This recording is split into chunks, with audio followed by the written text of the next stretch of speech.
Lalu dia menoleh ke sumber suara.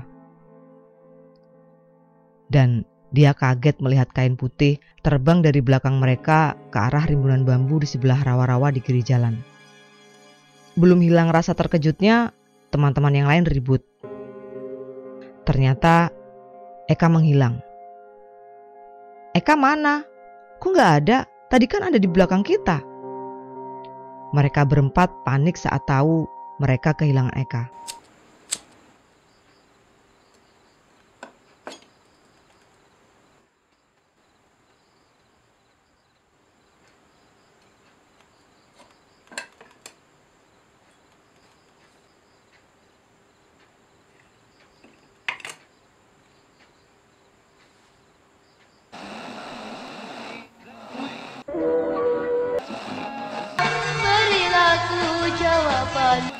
Selamat datang di podcast Kopi Hitam.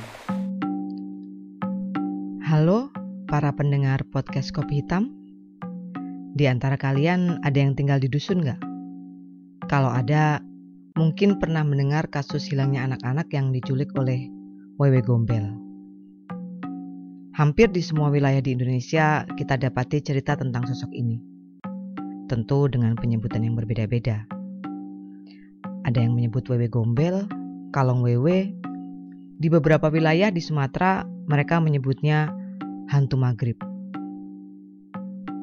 Konon katanya, korban penculikan itu anak-anak yang ditelantarkan. Biasanya cara mendapatkan kembali si anak hilang itu dengan membuat suara berisik. Karena katanya si makhluk ini gak suka dengan keributan. Gak suka keributan, tapi demen cari ribut sama manusia ya. Kontradiksi emang. Nah, kenapa saya bicara tentang Wewe Gombel? Karena di episode kali ini saya akan bercerita tentang kasus-kasus anak hilang di dusun saya yang diduga pelakunya adalah tuyul. Enggak dong. Kalau tuyul itu kasus uang hilang, bukan anak hilang. Di dusun saya ini dari sejak ditinggali setidaknya ada 4 kasus Kenapa jam segini keluruk sih? Astaga. Kokok. Padahal ini jam 12 malam loh. Katanya kalau jam 12 malam ada suara ayam berkokok itu pertanda ada makhluk halus. Di dusun saya ini dari sejak ditinggali setidaknya ada 4 kasus penculikan yang diduga kuat Wewe Gombel sebagai tersangka utama. Semua nama dalam video ini saya samarkan. Oke, kita mulai dengan kasus pertama. Kejadian ini terjadi sewaktu saya masih bayi banget. Saya katakan masih bayi banget karena selisih umur antara saya dan si korban pertama itu sekitar 8 tahun. Dia anak pertama dari 9 bersaudara. Saat terjadi insiden, beliau berumur sekitar 9 atau 10 tahunan. Berarti saya sekitar umur 2 tahun. Kejadian itu terjadi pada malam hari sekitar jam 9-an. Sebut saja namanya Eka. Suatu malam, Eka dan keempat teman mainnya pergi keluar dusun dengan tujuan nonton TV. Mereka terdiri dari 3 laki-laki dan 2 perempuan. Di tahun-tahun itu di dusun kami belum ada yang punya TV. Jadi kalau pengen nonton TV harus keluar dusun. Tapi juga bukan dusun sebelah, karena dusun sebelah juga kondisinya sama. Belum ada TV. Mereka harus melewati satu dusun lalu sampai di pasar. Nah, yang punya TV itu rumahnya di komplek pasar, di pinggir jalan raya. Padahal cuma nonton TVRI doang ya. Paling acaranya Kelom Pencapir. Acara settingan tanya jawab sama Bapak Soeharto. Rombongan anak-anak ini memutuskan pulang di jam 9. Jam segitu biasanya acara Dunia Dalam Berita. Apal banget ya? Jadi ketahuan usia saya kan? Mereka pulang dengan rute yang sama dengan pas berangkat. Rute tersebut sebelum sampai dusun kami harus melewati jalan yang berlobang dan becek parah kalau habis hujan. Karena kiri kanannya rawa. Itu perbatasan dusun kami dengan dusun sebelah. Mereka berjalan pulang beriringan sambil ngobrolin acara yang barusan mereka tonton. Tapi pas melewati perbatasan dusun, mereka nggak bisa beriringan karena kondisi jalan. Jadi masing-masing sibuk memilih pijakan kaki dan berhenti ngobrol sementara. Kebetulan saat itu Eka berada paling belakang dalam rombongan. Waktu berada tepat di tengah-tengah perbatasan dusun, Joko, salah satu anak lelaki dalam rombongan, mendengar bunyi seperti kalong terbang di belakang mereka. Kalong itu apa ya? Sejenis kelelawar pemakan buah yang ukurannya lumayan besar. Suara itu oleh si Joko dia hiraukan karena bisa dibilang itu hal biasa. Secara bersamaan, Suli, salah satu anak perempuan dalam rombongan itu, mendengar kepakan burung besar di belakang mereka dan terbang menjauhi mereka. Lalu dia menoleh ke sumber suara. Dan dia kaget melihat kain putih terbang dari belakang mereka ke arah rimbunan bambu di sebelah rawa-rawa di kiri jalan. Belum hilang rasa terkejutnya, teman-teman yang lain ribut. Ternyata Eka menghilang. Eka mana? Kok nggak ada? Tadi kan ada di belakang kita. Mereka berempat panik saat tahu mereka kehilangan Eka. Mereka berteriak-teriak memanggil nama Eka. Tapi nggak ada sahutan dari Eka. Yang ada justru warga kampung yang berdatangan mendengar teriakan keempat anak tersebut. Semalaman warga dusun mencari Eka sambil membunyikan apa saja. Ada yang membawa kentongan, ada yang memukul-mukul panci, ember, dan sebagainya, sambil memanggil-manggil nama Eka. Tapi sampai tengah malam belum ada tanda-tanda Eka ditemukan. Kedua orang tua Eka panik bukan main. Karena tak juga ditemukan, beberapa warga memutuskan pulang. Saat beberapa warga yang tersisa sedang beristirahat di gardu, dari arah ujung selatan dusun ada yang berteriak mengabarkan bahwa Eka sudah ditemukan. Jadi malam itu di bagian ujung selatan dusun, Bu Rusmi sedang sendirian di rumah karena suaminya ikut dalam misi pencarian Eka. Pasangan ini belum memiliki anak. Malam itu Bu Rusmi tidak bisa tidur karena cemas menunggu suaminya pulang. Bu Rusmi menyibukkan diri dengan menisik celana suaminya. Tiba-tiba dari arah kandang sapi di belakang rumah mereka terdengar suara seperti kepakan burung besar. Bu Rusmi sempat kaget, tapi lalu kembali asik dengan jarum dan benang. Setelah itu, lama-lama terdengar isakan tangis dari arah belakang rumah. Bu Rusmi sempat ketakutan. Dia pikir itu suara hantu. Tapi dia juga penasaran. Jangan-jangan memang ada orang menangis. Lalu dia tersentak bangun dari duduknya waktu ingat Eka. Pikirannya langsung berpikir logis. Jangan-jangan itu Eka. Bersamaan dengan itu, suaminya pulang. Segera dia ajak suaminya mengecek ke belakang rumah. Berbekal obor, keduanya berjalan ke belakang rumah, menyisir kandang sapi. Suara isakan itu semakin jelas. Mata kedua pasangan suami istri itu mengitari area kebun. Lalu tiba-tiba cahaya obor yang dipegang suaminya mengenai sesosok anak laki-laki yang duduk memeluk lutut di bawah rimbunan pohon pisang sambil menangis terisak. Setelah dihampiri, memang benar. Itu Eka. Saat itu kondisi Eka tidak bisa ditanyai. Dia cuma menangis. Setelah anak tersebut ditenangkan, lalu dikembalikan ke rumah orang tuanya, barulah pelan-pelan Eka bisa bercerita. Ingatan terakhir Eka, dia ngerasa lagi berjalan melompati kubangan-kubangan lumpur di perbatasan jalan dusun. Tiba-tiba dia kaget ada sesuatu berwarna putih melesat cepat ke arahnya. Selanjutnya dia nggak ingat apa-apa lagi. Begitu tersadar, dia berada di tempat yang gelap dan asing sendirian. Teman-temannya nggak ada. Lalu dia mulai menangis. Rombongan pencari nggak ada yang terpikir buat menyisir daerah situ karena lokasinya jauh dari TKP. hilangnya Eka di perbatasan dusun yang letaknya di ujung utara, sementara tempat ditemukannya Eka di ujung selatan yang berbatasan dengan semak belukar dan peladangan. Oke, sebelum saya menceritakan kasus kedua, saya kasih gambaran sedikit tentang dusun ini. Sebenarnya dusun ini bukan dusun yang terpencil, cuma sekitar 1 kilometer dari jalan lintas Sumatera. Cuma nggak tahu gimana dulu awalnya, dusun ini nggak ada tembusan ke dusun lain. Jadi setelah dusun kami ini, jalannya buntu. Jalan ke dusun lain yang lebih jauh itu melalui dusun sebelah. Itu juga yang bikin dusun ini sangat lambat pembangunannya. Dulu saat dusun lain udah ada listrik, kami belum. Dusun lain jalannya diaspal, dusun kami enggak.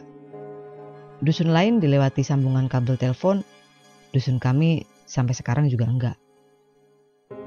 Jalan di depan rumah saya juga sampai sekarang masih tanah.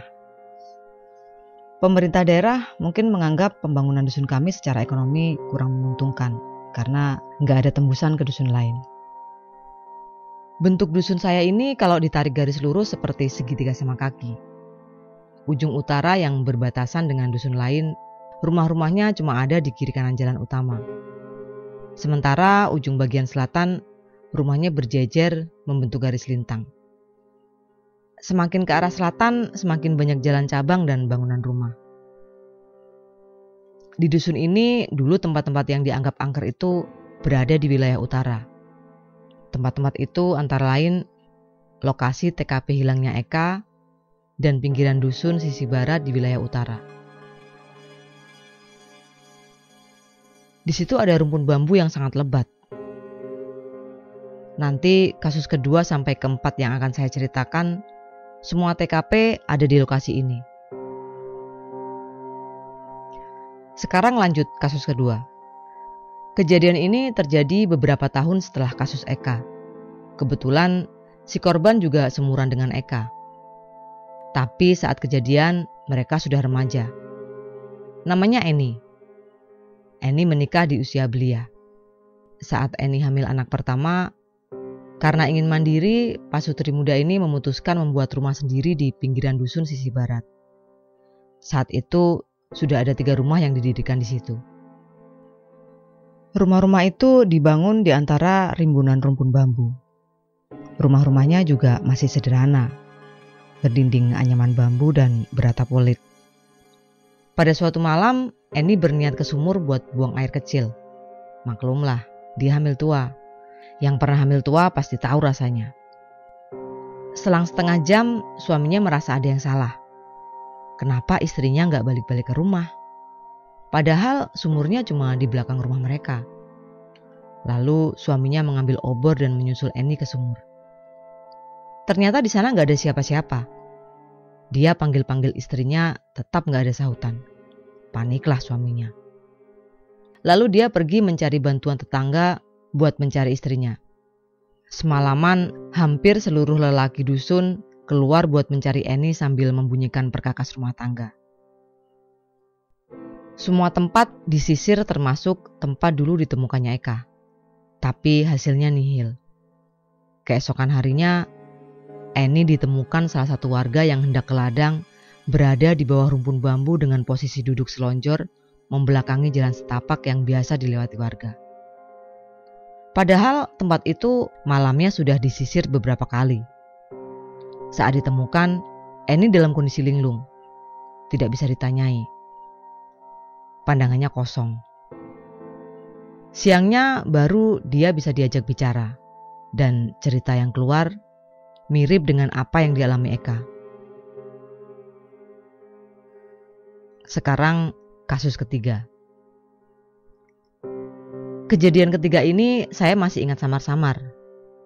Saat itu usia saya sekitar 10 tahunan. Korbannya kakak beradik. Rumahnya ada di samping rumah Eni. Si kakak sebut saja Ahmad. Umurnya lebih tua dari saya. Si adik sebut saja Murni, seusia adik saya. Kakak beradik ini tidak bersekolah. Kebetulan setiap pulang sekolah, saya melewati jalan setapak di depan rumah mereka. Kedua kakak beradik ini nggak bersekolah karena ada alasannya. Si Ahmad ini tidak bisa menangkap pelajaran. Kemampuan otaknya agak di bawah rata-rata. Tapi bukan Down syndrome. Sementara adiknya sebenarnya normal. Tapi dia juga tidak bersekolah karena harus menemani kakaknya di rumah. Kedua orang tua mereka termasuk petani yang ulet yang berangkat pagi pulang petang. Jadi sehari-hari mereka cuma berdua di rumah. Suatu malam, kedua orang tuanya mengaku kehilangan kedua anak ini. Mereka pikir anak-anaknya cuma main seperti biasa dan pasti pulang.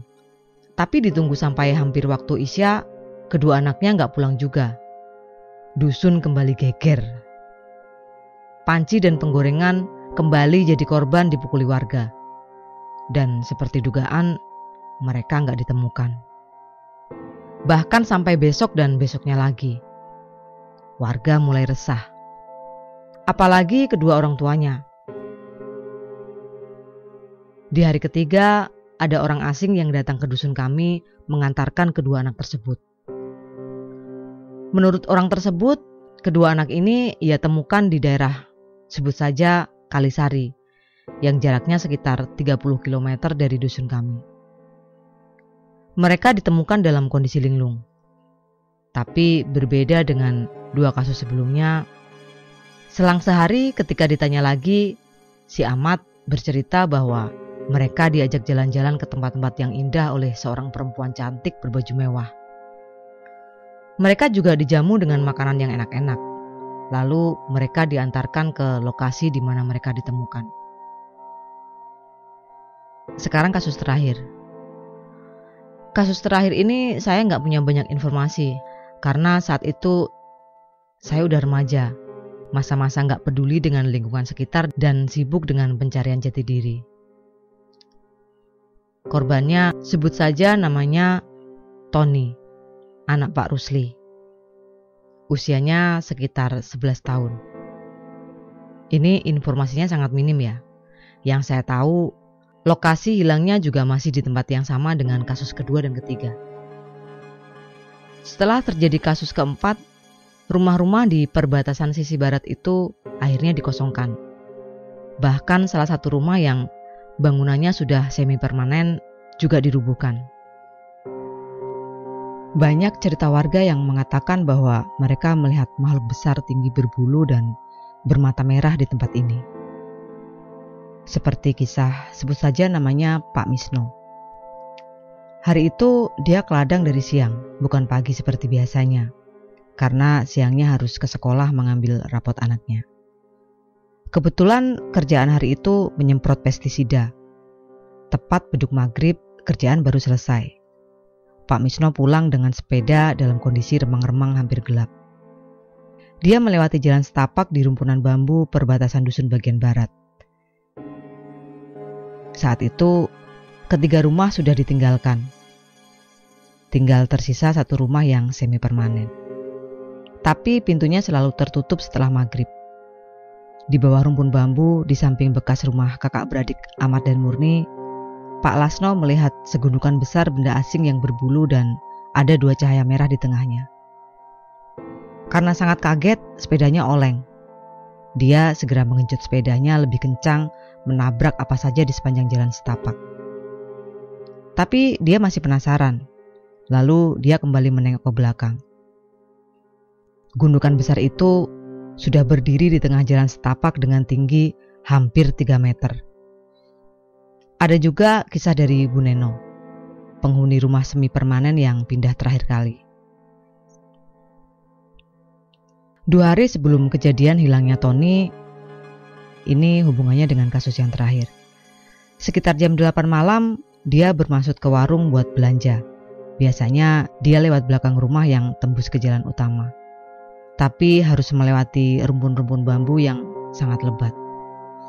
Nah, pas pulang melewati rumpun bambu tersebut, tepat di bawah pokok-pokok bambu, dia melihat makhluk yang dia sebut sebagai wewe gombel. Menurut ceritanya, rambutnya panjang, berbulu dan memiliki payudara yang besar Dinar Kendi lewat. Karena warga tidak ingin ada kejadian anak hilang lagi, satu persatu rumah-rumah di situ ditinggalkan.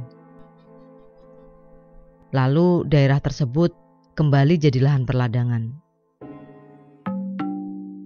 Baru di era digital ini tempat itu kembali ada yang menempati. Saat ini baru ada 2 rumah dan sejauh ini aman-aman aja. Nggak pernah terdengar ada cerita yang aneh-aneh lagi. Mungkin para penculik itu malas juga beroperasi di zaman sekarang. Takut aib mereka diviralkan. Ngomongin soal aib, kalau dipikir-pikir lagi, sebenarnya pelaku penculikan zaman dulu yang diduga kuat adalah makhluk halus lebih bermoral dibanding penculik zaman sekarang. Kalau makhluk halus menculik orang mungkin cuma buat senang-senang ya, main-main. Mungkin aja itu cara mereka bercanda. Habis itu dibalikin lagi. Tapi kalau zaman sekarang, ngeri bro. Human trafficking, penjualan organ, mutilasi, minimal minta tebusan. Serem. Saking seremnya setan aja segan. Sekarang kita bahas soal konon katanya Kalong Wewe menculik anak-anak yang terlantar. Dalam kasus pertama sepertinya benar. Karena saat itu korban punya adik-adik yang jaraknya cuma 2 tahun. Pasti orang tua mereka repot mengurus anak-anaknya. Dan secara nggak sengaja si Eka ini terlantar. Gimana dengan kasus kedua? Korban bukan anak-anak dan dia juga terbilang nggak terlantar sih. Jadi sepertinya kabar itu masih diragukan. Untuk kasus ketiga, kakak beradik ini memang terlantar. Kasus keempat kayaknya juga benar, meskipun saya minim informasi soal ini. Jadi di antara 4 kasus ini, yang bukan anak-anak terlantar ya cuma kasus kedua. Jadi buat kalian para orang tua, sebaiknya rawat baik-baik anak kalian biar nggak diincar sama Udahlah ya, udah kelamaan ngobrol nggak penting nih. Emang biasanya penting. Oke, cukup sekian cerita kali ini. Terima kasih sudah mendengarkan sampai selesai. Oh iya, bagi kalian yang ingin ceritanya saya bacakan, silahkan kirim kisah kalian ke email sarimarlina33@gmail.com atau DM saya di Instagram Podcast Kopi Hitam. Saya tunggu ya. Jangan lupa subscribe, share, komen, nyalakan notifikasi, dan sampai jumpa di cerita selanjutnya.